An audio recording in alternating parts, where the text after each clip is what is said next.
Oi, guerreiro! Aqui é a Lorna e no vídeo de hoje eu vou responder algumas perguntas que vocês deixaram pra mim lá na caixinha de perguntas do meu Instagram, @efeitobipolar. Se você ainda não me segue, segue lá. Lembrando que são muitas perguntas e infelizmente eu não consigo responder todas, mas separei aqui algumas que eu gostei que eu acho que podem ajudar outras pessoas. Vamos lá?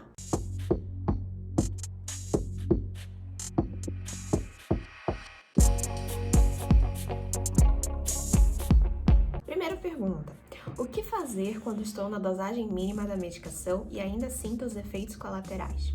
Para a gente entender o que está acontecendo, primeiro a gente precisa avaliar há quanto tempo você fez essa alteração na tua medicação. Os remédios, ele tem uma vida útil que ele permanece no nosso corpo mesmo após o momento em que eu faço a retirada dele.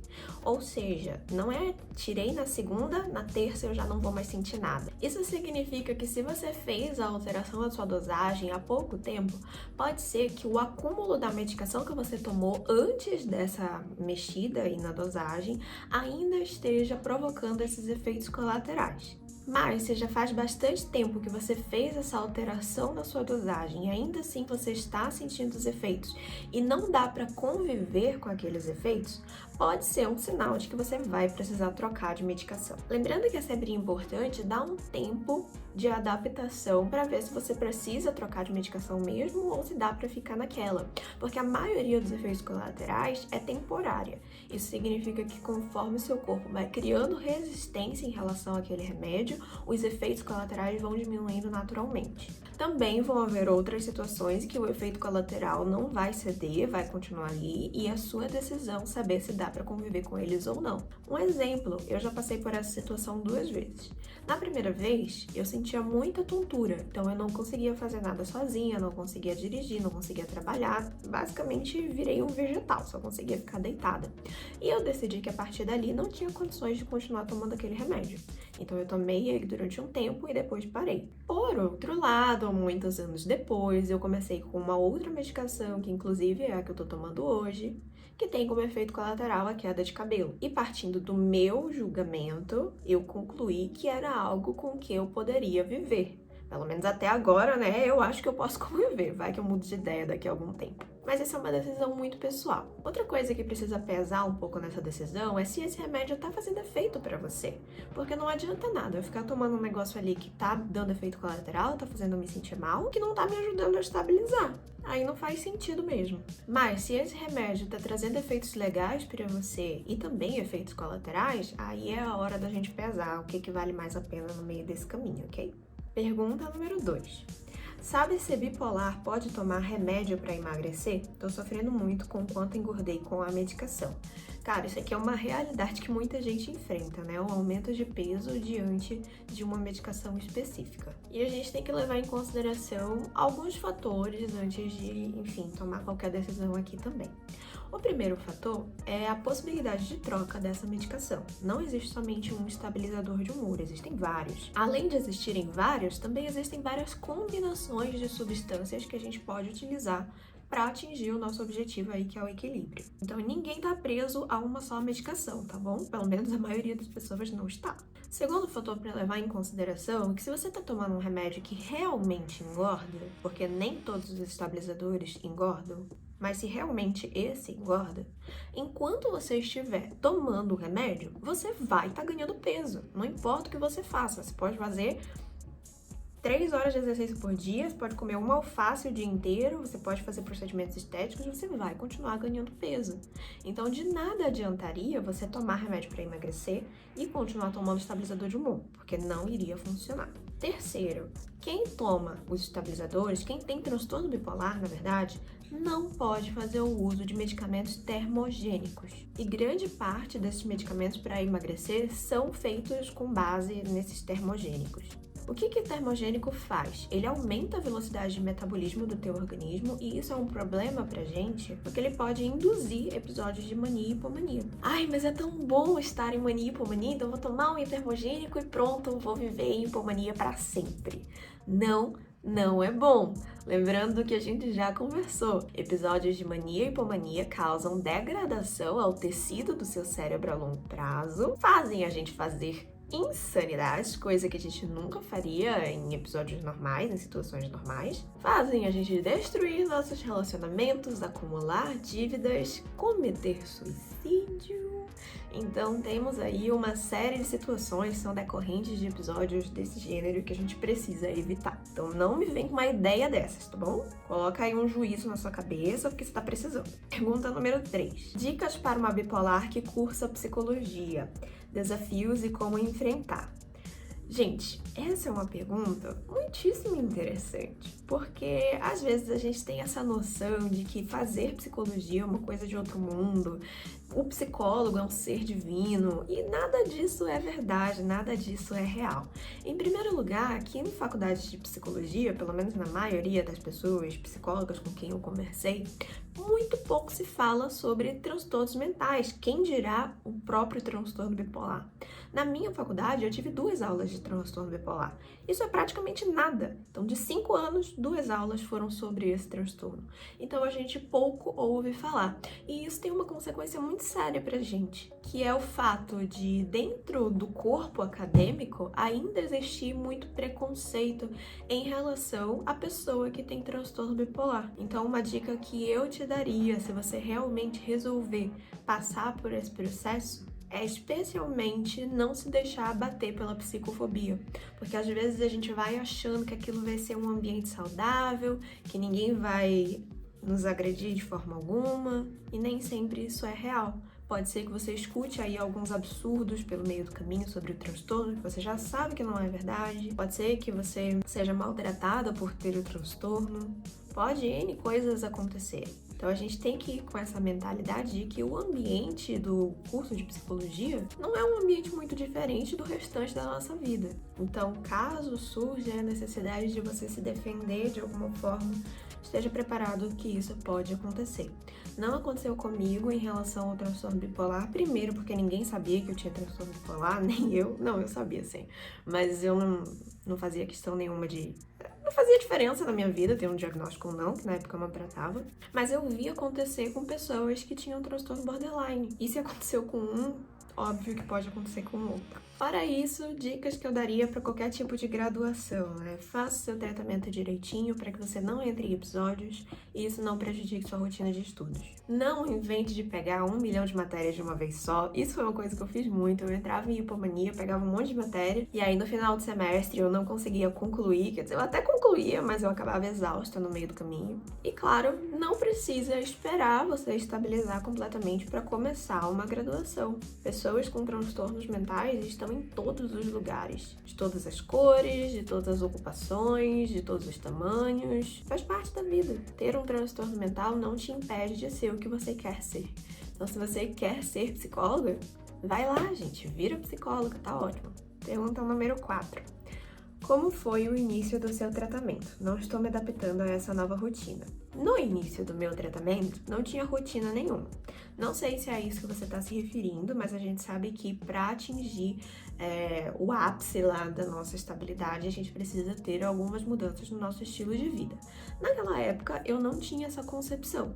Eu não sabia disso, então eu continuei vivendo a minha vida da mesma forma que eu sempre vivi. A diferença é que eu comecei lá a tomar meu remedinho e de cara eu me adaptei sim à quetiapina.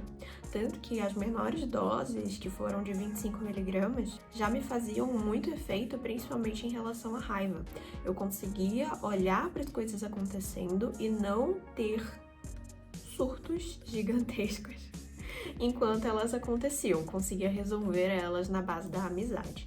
Só que, junto do meu tratamento medicamentoso, eu também iniciei a minha formação em terapia comportamental dialética. E tudo que eu aprendi no treinamento de habilidades, que é o que eu tento passar aqui pra vocês, me ajudou muito a aproveitar o tempo de raciocínio que o medicamento estava me dando. Eu sempre digo que foi assim, era como se o remédio tivesse feito o tempo parar pra mim, então eu não tomava decisões de forma impulsiva, mas apesar disso eu ainda não sabia o que fazer. Conforme eu fui avançando no treinamento de habilidades, eu fui descobrindo o que fazer, como proceder em cada situação, de uma forma que fosse saudável pra mim e pros outros. Então, a combinação das duas coisas juntas foi o que deu sucesso para o meu tratamento. Eu tenho certeza que se não houvesse o remédio, teria dado errado, da mesma forma que se não houvesse o treinamento de habilidades, também teria dado errado. E se você ainda não conhece o treinamento de habilidades, aqui embaixo do vídeo, na caixinha de descrição, tem o link para que você possa conhecer. Nesse treinamento, eu separei as principais técnicas que me ajudaram a estabilizar durante o período do tratamento do transtorno bipolar. Não que o meu tratamento tenha acabado, né? O tratamento é para sempre. Mas vocês entenderam. As habilidades que eu utilizei ali na fase crítica, né? Em que eu ainda tinha muitos sintomas. Passa lá para conhecer. Quinta pergunta. É possível ter borderline e bipolaridade ao mesmo tempo? Não só é possível, como também acontece com mais frequência do que o que a gente gostaria. O transtorno borderline é um transtorno de personalidade, ou seja, são questões que estão embutidas ali em quem você é. São questões derivadas das experiências de vida que você teve, das interações que você teve com o seu ambiente. Geralmente, pessoas que desenvolvem esse transtorno são pessoas que passaram por situações muito traumáticas ao longo da vida. E as formas que ela teve de se defender desses traumas compõem os sintomas do transtorno. Já o transtorno bipolar é um transtorno de humor, ou seja, é um transtorno regulado pela nossa bioquímica. Não tem nada a ver com personalidade, não tem nada a ver com experiências, vivências, nem traumas. Quase nada, tá? Tem uma relação aí meio indireta, mas não vem ao caso pra gente agora. O fato é que o transtorno bipolar, ele é regulado através da medicação, principalmente, porque para que haja estabilidade é necessário que a sua bioquímica esteja estável, e a gente mexe, né, com a química do nosso corpo através da medicação. Já o transtorno borderline, como é fruto de traumas e etc., ele tem um tratamento principalmente psicológico. Claro que os medicamentos também vão ajudar, mas medicamento não muda a nossa personalidade, né? Em ambos os casos, a pessoa que tem os transtornos vai precisar tratar pro resto da vida, e uma coisa não interfere na outra. Inclusive, se você for olhar lá o Manual Diagnóstico Estatístico dos Transtornos Mentais, edição número 5, você vai ver que os critérios diagnósticos para os dois são muito diferentes. Então, as pessoas até chegam a confundir porque a bipolaridade tem consequências semelhantes aos sintomas do transtorno borderline. Mas se você for olhar para o sintoma propriamente dito, eles são bem diferentes. Pergunta número 6. É comum ter mais episódios depressivos que de mania?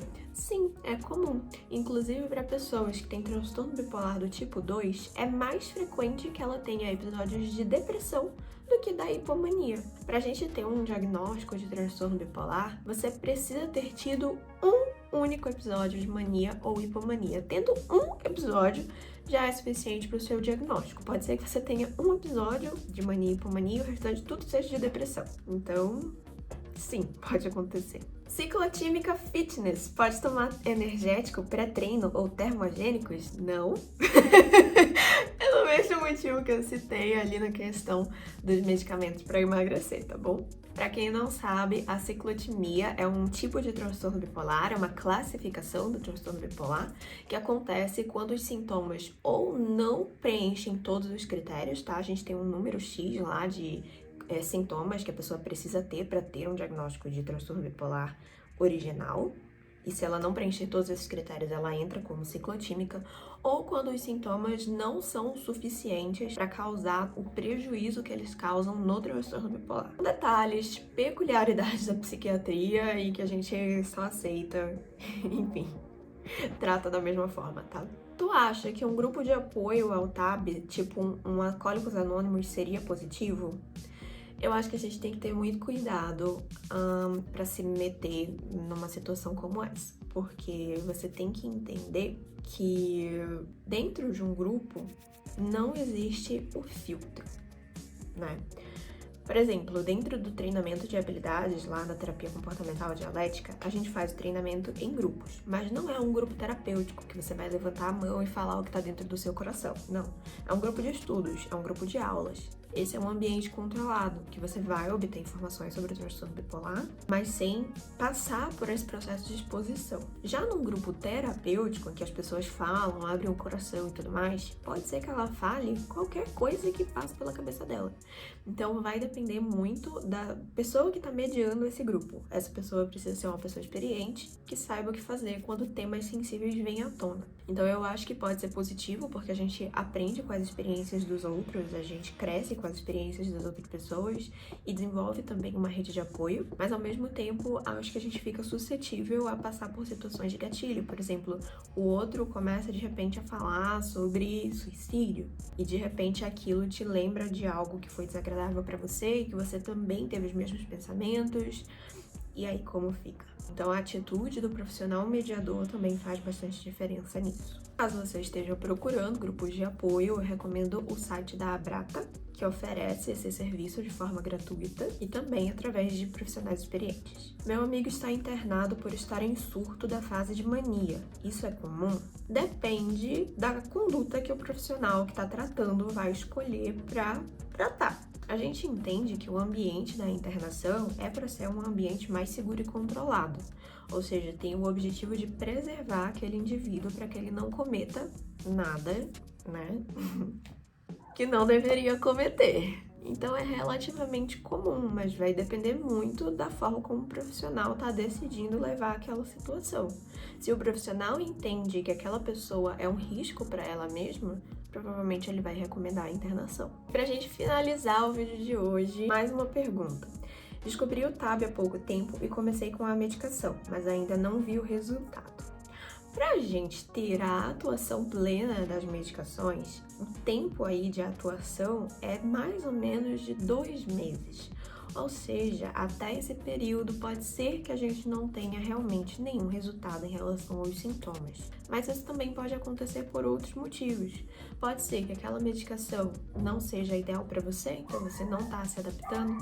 Pode ser que a dosagem não seja ideal para você, ou seja, você está tomando menos remédio do que você deveria. E pode ser que você precise de uma combinação de remédios para ter algum efeito também. Isso também acontece. Mas infelizmente o tempo para estabilizar, uma estabilização franca, ele costuma ser de até 2 anos. Então realmente é um processo um pouco longo e a gente tem que ter paciência com ele. O que eu acho que a gente tem que ter em mente é que se eu tratar, talvez eu melhore. Talvez não. Mas se eu não tratar, eu com certeza não vou melhorar. Então, dentre as opções, eu acho que a que oferece um pouco mais de liberdade pra gente é a opção do tratamento. Ok, pessoal? Ó, se você tem uma pergunta que você quer que seja respondida, não esquece de ir lá me seguir no Instagram. Toda terça e quinta eu abro a caixinha e tento responder o máximo que eu posso. Também não esquece de deixar seu like aqui nesse vídeo. E se você tiver aí um tempinho sobrando, já aproveita para assistir mais um vídeo meu, que isso me incentiva muito a continuar gravando para vocês. A gente se vê na próxima semana. Tchau!